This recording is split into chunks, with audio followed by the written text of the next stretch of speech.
বন্ধুরা আশা করছি সবাই ভালো আছেন। তো বন্ধুরা এখন যে সিনেমাটা নিয়ে কথা বলো, সিনেমাটার নাম হচ্ছে বিষাক্ত নাগিন, যেটা রিলিজ করেছিল 2000 সালে এবং ছবির পরিচালক হিসেবে কাজ করেছেন এম সরকার এবং ছবিতে অভিনয় করেছেন সাকিব খান, মুনমুন, আহমদ শরীফ সহ আরও অনেকে। তো এই সিনেমাটা নিয়ে স্পেশালি এখন আলোচনা করব।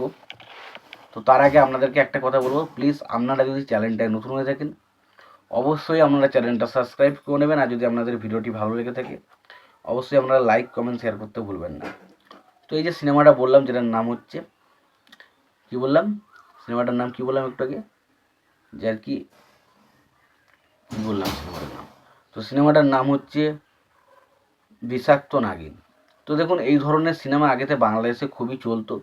এই বিষাক্ত নাগিন, বিষে ভরা নাগিন, নাগিনের প্রতিশোধ, দুই নাগিন, এক নাগিন, এই কানা নাগিন, হুসো নাগিন, নাগিনের প্রতিশোধ, তো এইরকম ধরনের সিনেমা কিন্তু আগেতে বাংলাদেশে অনেক ছবি বেরিয়েছে। এবং সেখানে সব থেকে বড় কথা কি জানেন, সেখানে সব থেকে আমি বেশিরভাগ ছবিতে আমি দুজনকে দেখতে পেতাম, ডিপজল এবং আহমেদ শরীফ। বিশেষ করে আহমেদ শরীফ সব ছবিতেই থাকতো নাগিনের সিনেমাতে, এবং সেকে ক্যারেক্টার দেওয়া হতো সাপুরের ক্যারেক্টার। এই সালা সাপুরের বাচ্চা হাপুড়ে, এরকম একটা ডায়লগ আছে দেখবেন। তো সাপুরের ক্যারেক্টার দিয়ে, এবং সত্যি বলছি আহমেদ শরীফকে সেই সময় দেখে কিন্তু একটা ভয় লাগতো, বলতো ভাই বিশাল ক্যারেক্টারে প্লে করেছে। এবং দেখবেন একটা সিনেমা রয়েছে বিষে ভরা নাগিন বলে, যেখানে আর কি ডিপজলকেও নিয়ে আসে, এবং ডিপজল আবার একটা এমন ধরনের কালা নাগিন। তো ওই জিনিসগুলো ছোটোবেলায় একটা বেশ মজা লাগতো, বাট এখন দেখলে প্রচণ্ড হাসি পায়। তারপরেও বলবো দেখুন এই সিনেমাগুলো যদি আপনি লজিকবিহীন, ধরুন দেখছেন সিনেমাটার মধ্যে কি হচ্ছে না হচ্ছে কোনো কিছু চিন্তার নেই, আপনি দেখছেন মজা নিচ্ছেন, তাহলে কিন্তু আপনি সিনেমাটা দেখতে পারবেন এবং ভালোও লাগলেও লাগতে পারে। বাট যদি আপনি ভাবেন ভাই এটা কি করে সম্ভব, এটা কি করে হলো, ওটা কি করে হলো, তখনই কিন্তু আপনার কাছে এই সিনেমাগুলো সমস্যাদায়ক হয়ে উঠবে। তো সিনেমাটার গল্পের বিষয়ে যাবো, তো তার আগে দেখে নেব সিনেমার পরিচালক, প্রযোজক এবং সঙ্গীত পরিচালক হিসেবে কারা কাজ করেছে।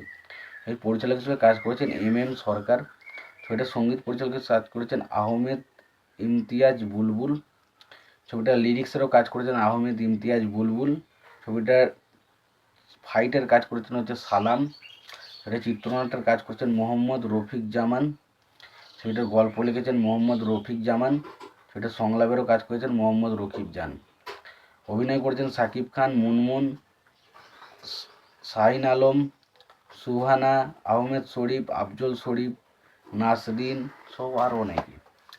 তো কি বললাম, এখানে একটা সিনেমায় আমরা দেখতে পাই যে বিষাক্ত নাগিন বলতে এখানে একটা নাগ এবং নাগের ব্যাপারটা দেখানো হবে, এবং সেখানে একটু নাগের মধ্যে অতটা ক্ষমতা নেই কিন্তু নাগিনের মধ্যে বিরাট ক্ষমতা।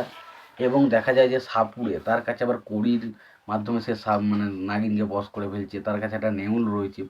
তো একদিন সাপুরের সাথে আর কি নাগিনদের যে একটা ট্যাসেল আমরা দেখতে পাই প্রত্যেক ছবিতে, সেইটাও কিন্তু এই সিনেমার মধ্যেই দেখানো হয়েছে, এর থেকে বেশি কিছু নেই সিনেমাটার মধ্যে। এবং যদি আমি লজিকবিহীনভাবে দেখি সিনেমাটা, আমার কাছে কিন্তু ভালো লাগলেও লাগতে পারে।